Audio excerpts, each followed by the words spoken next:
Yada say mo ache mo akwa benen so Adom TV Badwam so yada Apostle Dr. Nita Ekutegwa se ni nkwanshen sama odi abre de du so ne Badwam kase sama batie bi eni aboso kan spare parts for abonche ne saban vat fufurei wan hwa anya hu dwumade a wo de na wotwe ba ko besi wo wonton hwe eno ne nsem bia no pay yede bro sa Adom TV Badwam kase wo share live on Facebook/Adom TV extra Go TV 119, DSTV 280, Oko YouTuber, search Adom TV 2. Na kwa adomonline.com, semi, ene sema fufrobi ewo ho. Midi efia amankwa tamaklu. Afia ni diye seden semni chiremo ankasa etie. Aboso kan spare parts Dealers Association de kokobona to ho se wanhwa na wotwe baako wormo ebete ntesukoko di achiraban no ewo value added tax redeem for Froya womo ede aba no ho emunchire mu Adom TV kase ede ba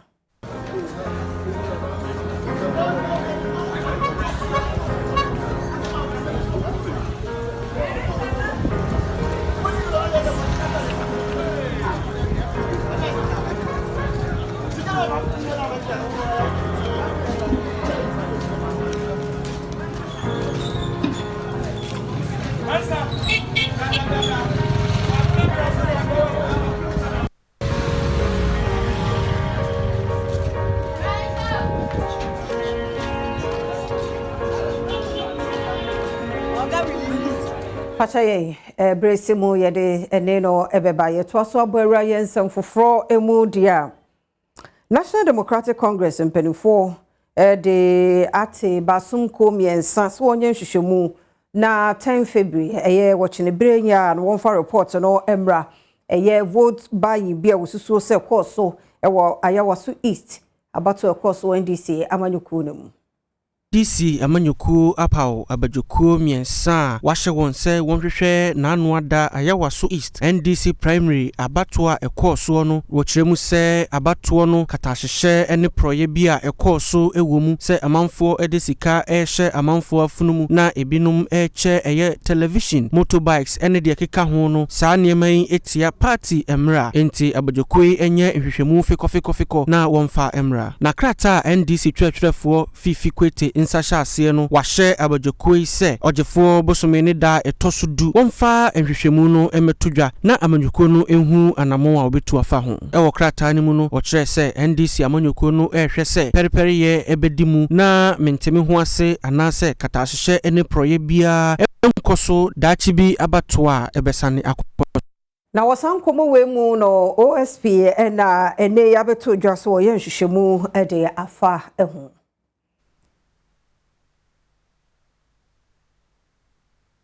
Office of the Special Prosecutor and Obama say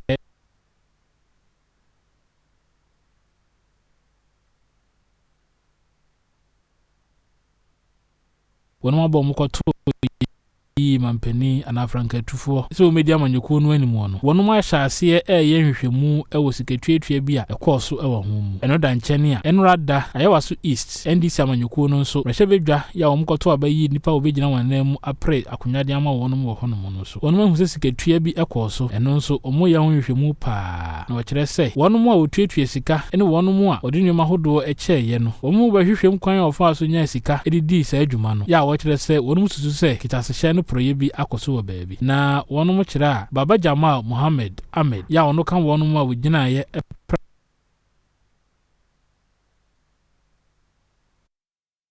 TV Badwam kase na guso ehwe no facha yempa se ene no na yesa ma yentoaso na yenkonsem foforo emu na wotwetwe mu yenyina yenya na nte ye se osu empotamo ho mensin no mo krache pani ede betu dwa se cemetery ho no mo no wormo ede wonsa to so yenkosie obi ewo ho gese wo mo ewo permit no edada na adidwuma na bibia kwaso amenam so nipa mienu ya kire wo mo ewo san hyehe ya mpanifo de to ekwan so a wo mabusuo no kase no edeba Assemblyman na wowo osu kinkanwe George Abeku Anan ene security task force mansin krache pani atese wonhwe na osu amusie ya omanfo binum etonton nsase no na ebenum soso ekutu omanfo efunu a emfa ne mra kwanso no wontu ase ene wache enipa mienu a Eric Anan Joseph Donkwa na wonum etu efunu ewo osu amusie ho ode sankrofo mienu akoma osu aposifo a wo ye hwehwemu enchaye na mansin krache edema Kole Klote eye nsentwefo adwumadie edeto dwase wonum a woko osu amusie honom ekotu efunu a emfa ne mra kwanso ene wona wotonton sase no obetu ase ene ntisa adwumadie no ena wopawo eye tax force ya wonum ebo ho ban a ene wakoche enipa mienu Benteme ho asibia manimu so ewo kwandai ma namso nananuma himfo mienu na won ekun won sase ebi ho namso ama motorbikes Warmo ase no be miensa ene ajapade bi eka ho kase yi eto so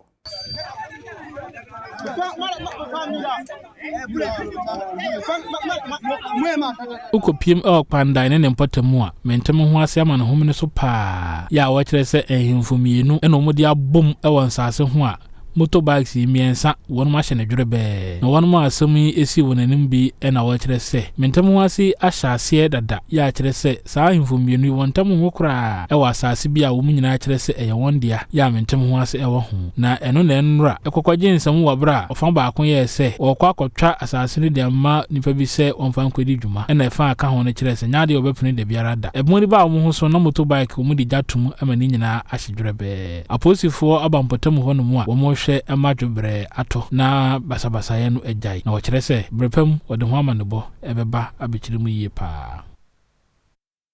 yanto so na yemungra yensan foforo emu adehye ya wo mo adwumako onwane ewo adwumako nyan ese mensi mu mfimfim mantemu ye kire ede atia enua bi a wo mo papai eni nua wo mo twitwa ewo virgin forest ho onwaneman onwona wo ebako ene sia aya nana kwame mo to dey bien oyin kofi eba se bi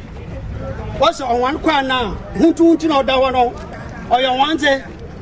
mede binti wa to no munwe na odama contractor wa frank UNC company limited ni akeda yarempen oniti no one mind ara ya botwitwi ne ya be demonstration sa wen sa botar na yama tutuye no obobu kware za on asame so one opportunity at the body DC there yan asada ya tuna yim there onje hopinti afama yan eno achi ena abana musini ya wo adwumako enya ne siam Andrews Kojodudu enso de ato womanim se waje na wode kwa akoma ban wankoma nto yam ho pa fi se nyaade obeti adaso obitu anamon enimanimu ya amomakoma so ade no abem yenya krate bia na obi amama ho do pedo bobu ndue bi wo onwan me ka cha na menyim ho hwe sa contractor no ba an kan cha ma for place for no wa den wa go stop cha me director there anya krata enfan koma contractor no there ejuma na we be yen an twentwen do asana koko akuafo ya won mo poyamantemu so my confuse de akoso wo won koko a wato nso aban entua won kan ho ye koko no ntini yati koko board ewo Ghana a ya fa adwumayefo a omugumu a yetu omka me hwehwe mu kakra me ye no driver ni o koko board security o koko board ni sika a oje no okuani babi ehu bi kura ada enti opa sika no ono de opa onfa sika no emayen opeso a oni ontena so na emom no enfie aka ya nim enfie mlenu ene abosome enkro no aso awie tiwe mato koko $250 aminye skema me sorry farmers ne tete me ho saa my adwuma we for 20 years me witness we be before so ya to koko pa na aban tuaka eye me yet waso ni ebakoso na ya ginepo ya mantam no emu LCB Worldwide Ghana Limited won any Eastern Regional Branch Ghana Union of Traders Association aka won ho abomanei edwa hodro no nyina mu obawram na wespray ho sebe ya ayi edwomu enkura wo makase echen kusi obeyi ni nyina de afri ho na fe edwadie ebekoso yi a de obeto akofie eye de ebebo ho ban wapomdemu ahonedie de eye manipa bia so wo so you Kristo ni kura na so ye nyamesumni na woni uhuni abofo kura ntansrawo enti no kura ye ya kura ya ashada suggest e dia ma assembly ni say ye hu say eduru so a adwadifo ni bebre inform hu hye enti no anka ebedu so a store bia omonye ne 10 cities na say ska no omofamfa apafo na adwuma ni yentimi nye na yenye ni yi eti ye hwekwan say futuo na ye de ma MC no obeye esanse ye pese ye kuro no emu ye fe ka chetimamufo ne say ye omamba yi no esi yetimi edi ye huni esanse bebia wo wudi honi a yare ye kura po no emane bafom enti no ye momoden ya say ye bedi ye huni eno achi na New Durban South aban anamusini ya oho Ransford Sebwachi edi abasobode ama LCB Worldwide eni epoyemantam gutaswe ye ne se wonum atunura pete emiamia hodo a ebeboa ama apomudin agina na so pa na wode atodwasa apomudin die eyi obi aso die frise no ne kwan ba ko befa so a betunyare wase enti emfa ho ne amanyuku a obi awo no bia womoden se obeka bom na wonuma yensisi brano na afi wo mahwe mo mpatom ache na opomudin akonanim pa no kakra metimi aka ne se yenua ma no na ha na modidi aha na moye mo bibia aha na monya sebe mo nsa no aduane enti mesra won se de won ye bia no won hwese won apomuden so ehu hia enti won siesie assembly no nyatam bia na assembly ni betimi aba no ba be siesie ha no ba prepare ha ma won ti won ba won hwese won ba bia won betena de adidwan won siesie ansa na won be start won dwakra won start akọ guta and LCB Worldwide for us. Say I want to say na mo. Say dem di kan no. Em say me buy be bosumi nwotweni. And this is the first time I hear general fumigation and disinfestation. Any mo no ye be stress on be koso aboy New Durban South Municipal Assembly no. Enkoye te say e ba be ye nei ye de ye ja okọ.